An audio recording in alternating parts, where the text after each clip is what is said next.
In the land of grills, I get a question all the time. How do you, Tom, which one do you decide to cook on? And sometimes it's as simple as one of them that's in the front line. So I've got a pork roast today, which is just a pork butt that the butcher's cut down into half. It's bone in, and I just want to get some smoke on it. I want to use some of those. Have you seen when I use these pellets that are made out of pecan shells? Yeah, pecan shells. We're going to smoke a pork butt with pecan shells today on the Z-Grills.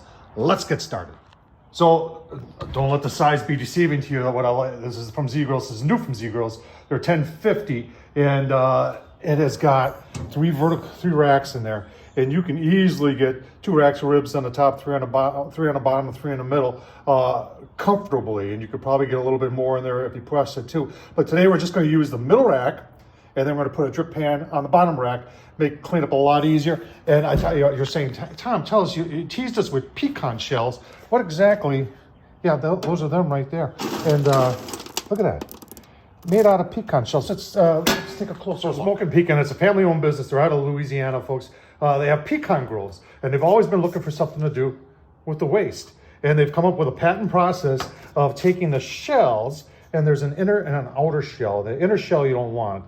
It's bitter, but the outer shell it's got a sweet smell to it. And I'll tell you what, on a pellet grill, the smell is, when you're using it, you know you're not cooking with wood anymore. It's got a sweet smell to it. And I've done a few things. I've done ribs on there. I'll leave a link down below to ribs. I even did a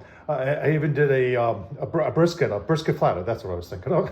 And it was just phenomenal, folks. And today, this will be the first time doing a pork butt, part of a pork butt on a pellet grill with this 225. Let's take a look at the butt, and we're getting that Z-Grills fired up right now. Like I said, there's our pork roast. Pork butt that just cut in half, it's bone in. It's got a little split in, no big deal. And I'm using some of my buddies, Darren from Ash Kickin' Barbecue, his honey chipotle barbecue. You can get this at Suckle Busters.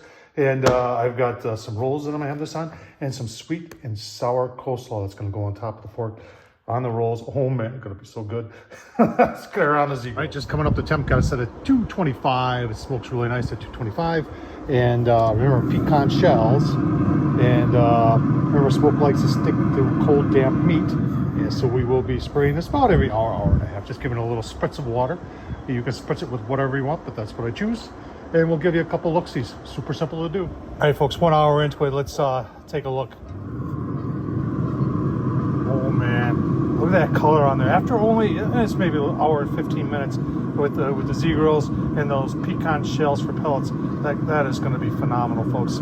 Keep on going, give you a couple more looks. All right, 4 hours. Z-Grills just pouring right around. It's actually raining out here, but that's as far as we're going to go with smoke. Now we're going to dump out that water, put that in there with maybe a little, I got some vegetable stock. Going to put a little of it, cover it, turn it up to 300, and take it till it's probe tender, 205-ish. My wife's, don't tell her. Organic vegetable broth. That's all I had.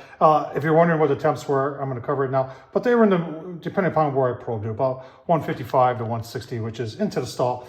And we're going to cover this. We're going to turn the grill up to 300. Next time you see it, I'll be pulling. And you're going to say, well, how long? And well, it's all about temp and probe tender. So 205 is a guide for temp, but I usually do it till it's probe tender. Sometimes it takes 210, 212, sometimes 215.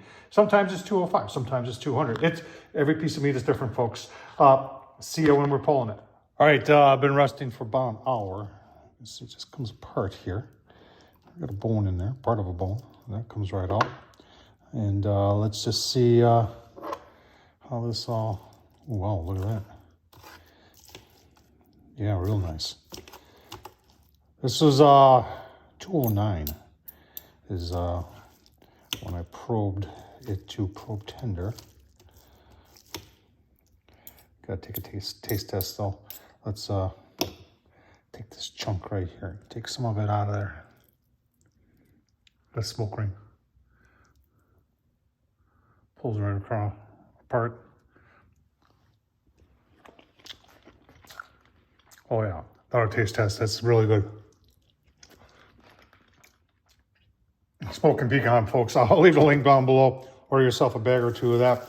I'm going to stop eating now because I'm going to pull it. Because I'm going to make 3 sandwiches. I got some sweet sour coleslaw, a little barbecue sauce that's going to go on top. It's going to be so delicious, folks. Hope you enjoyed this. And thanks to Darren from Ash Kicking, that honey chipotle suckle buster is very good. But star of the show is right here. I tell you what, it's all about the pellets, folks. And those things out of pecan shells, wild, delicious. Tom Horsman YouTube, thumbs up, leave a comment. And as always, hey, if you haven't tried, and if you do try them, let me know what you think of them. Pecan shells turned into pellets. It's absolutely delicious, folks. Thanks for watching.